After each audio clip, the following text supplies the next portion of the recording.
Assalamualaikum warahmatullahi wabarakatuh. Bismillahirrahmanirrahim. Alhamdulillahi rabbil alamin. Wassalatu wassalamu ala asrafil anbiya'i wal mursalin wa ala alihi wa sahbihi ajma'in.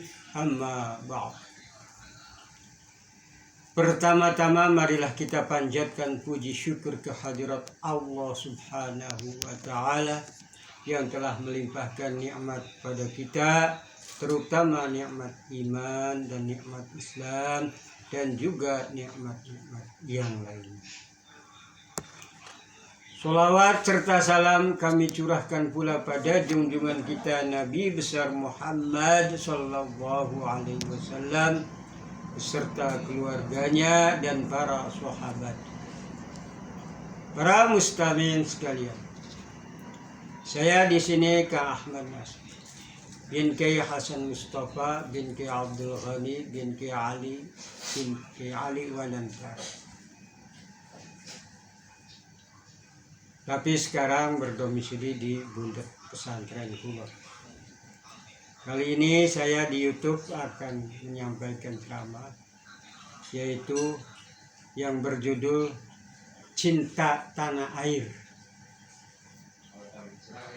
Cinta tanah air itu ya hakikatnya ya untuk seluruh Indonesia wajib. Dan ada di hadisnya hubbul watan minal iman. Mencintai tanah air itu bagian daripada iman. Jadi lagi hubbul watan minal iman. Mencintai tanah air yaitu bagian daripada iman. Apa saja sih prakteknya dan yang perlu dipraktekkan? Tanda bukti kita mencintai Rasul itu dapat pahala bagian daripada kita mencintai tanah air, bukan Rasul lain. Mencintai tanah air berpahala. Lalu yang perlu dikerjakan, yang perlu diamalkan, yang perlu dilakukan itu apa-apa saja di antara. Di sinilah yang akan saya sampaikan, yang perlu saya sampaikan di antaranya yaitu kita tanda bukti kita mencintai tanah air itu ya pertama yaitu mentaati segala peraturan di kepemerintahan Indonesia ini.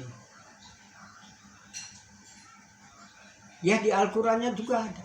Ati Allah wa ati Rasul wa ulil amri minkum. Jadi mentaati Allah, mentaati Rasul dan mentaati nurut pada peraturan-peraturan kepemerintahan setempat. Nah, apa kok bisanya saya sekarang wani mengungkapkan atau menerangkan tentang wajibnya mencintai tanah air itu?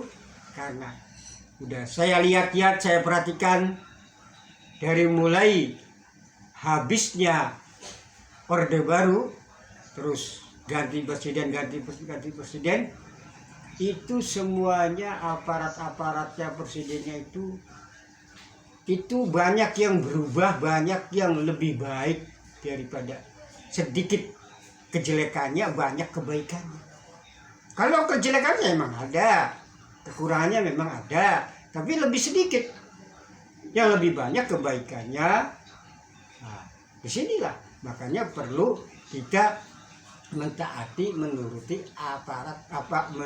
menuruti aturan-aturan kepemerintahan setempat. Di antaranya ya ada peraturan pemilu, ya ikut nyoblos. Ada peraturan pilkada, ya ikut nyoblos. Ada peraturan memilih presiden, ya itu kita wajib ikut nyoblos. Ada peraturan bikin KTP, ya harus kita mengikuti dan mentaat. ada peraturan bikin kartu keluarga, ada peraturan pajak itu. Disitulah kita tanda bukti mentaati atau tanda bukti kita mencintai tanah air itu dengan cara begitu. Di antaranya, yaitu di antaranya. Nah, efeknya orang yang tidak mentaati kepemerintahan setempat itu ada. Contoh, dulu waktu pembagian kompor gas itu ada yang tidak kebagian itu. Yang apa? Yang orang yang tidak punya KTP, kartu keterangan penduduk, tidak punya, tidak mau bikin karena merasa sudah tua, sudah tidak kemana-mana, ya tidak punya. Di atas tidak tahu siapa-siapanya itu, tahunya ya fotokopian KTP Pak. Lalu ternyata ya tidak dapat. Itulah efeknya orang yang mampang, orang yang tidak mau menuruti kepemerintahan setempat. Nah, sekarang itu sudah mendekati waktunya yang biasa diutarakan, yaitu 17 Agustus. 17 Agustus itu memperingati proklamasi kemerdekaan. Memperingati proklamasi kemerdekaan yang ke-80. Nah, ini kita dengan adanya kemerdekaan itu, karena dari gigihnya para aparat dengan tentaranya, balanya, dengan segala masyarakatnya, rakyatnya, kiainya, santrinya, ulama, semua berjuang dengan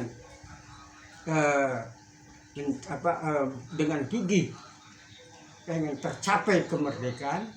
Nah, berkat Allah itu tercapai kemerdekaan. Lalu setiap tahun diperingati yang namanya peringatan ulang tahun proklamasi kemerdekaan Indonesia. Nah, sekarang masih terus berjalan. Nah, itu harus kita syukuri dengan adanya kepemerintahan, dengan adanya itu kemerdekaan itu kita syukuri.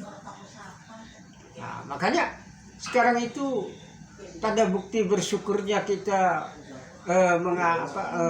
merasakan kemerdekaan itu sampai ya setiap tahunnya itu diadakan proklamasi ulang tahun kemerdekaan Republik Indonesia. Ya, di situ acara-acara, berbagai macam acara. Di antara acara inti yang paling kita syukuri, yang paling kita bisa dirasakan kenikmatannya, yaitu di antara ada hari itu pagi ada yang jam 9, ada yang jam 10 itu ada acara kenaikan bendera, yaitu upacara kenaikan bendera. Itu setahun sekali. Nah, disitulah orang ketika naik bendera, lalu kita semuanya ada nyanyiannya, lalu kita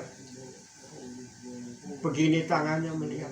Disitulah merasa kenikmatannya kita mensyukuri kemerdekaan, merasa nikmatnya sampai banyak orang yang mengeluarkan air mata, termasuk saya sendiri. Kalau itu naik bendera sampai mengingat proklamasi kemerdekaan itu, mengingat zaman dulu orang gigih pengen merdeka itu dengan seluruh masyarakatnya, aparatnya, ulamanya, santrinya, semuanya, orang Islamnya, orang Kristennya, semua berjuang pengen mendapatkan yang namanya kemerdekaan. Itu disyukuri dengan cara begitu. Nah, terus itu rasakan yang paling inti, yang paling bisa dirasakan nikmatnya itu acara. Karena apapun bisa dirasakan nikmat.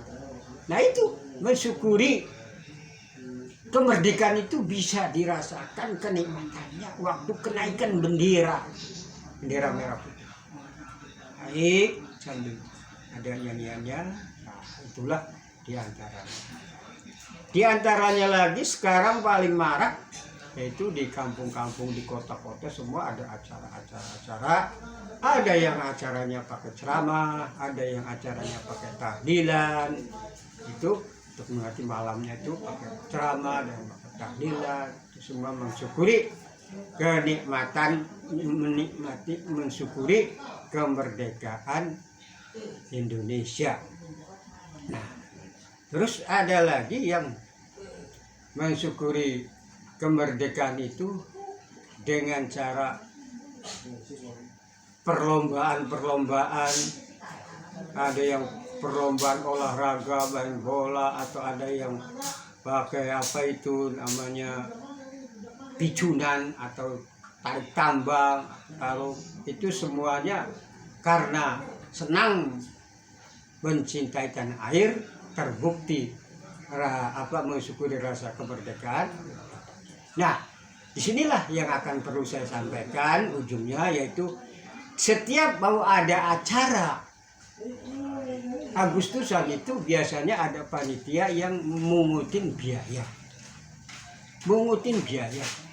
Nah, mengutin biaya ada yang mengutin biaya itu untuk acara itu kan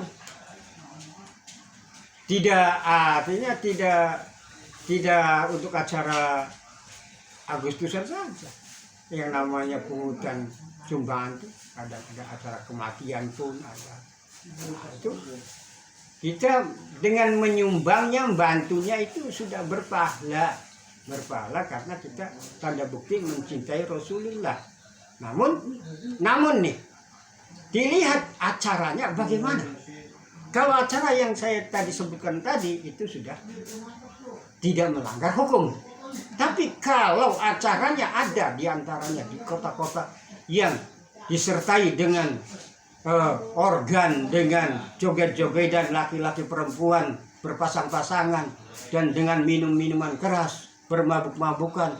Nah, itu yang sudah menyimpang dari syariat Islam. Nah, kalau yang begitu ya kita tidak usah nyumbang. Lebih baik tidak nyumbang, beralasan saja apa, kayak ngumpet, kayak lari, kayak tidak usah nyumbang kalau acara yang begitu sampai batas. Kalau ya acara yang tadi kayak saya terangkan tadi, itu ya sudah sepatasnya nyumbang.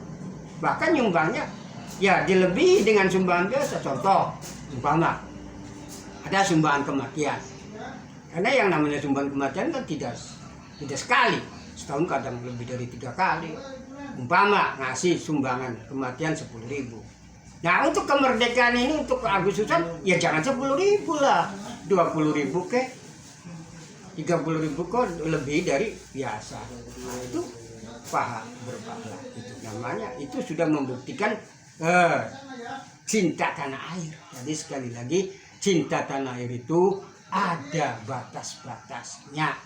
Kalau yang hura-hura, nyanyian, berpasang-pasangan, joget-jogetan, laki-laki sama perempuan, mabuk-mabukan, itu sudah nyimpang, bukan termasuk daripada cinta tanah air, tapi adalah merobek-robek tanah air.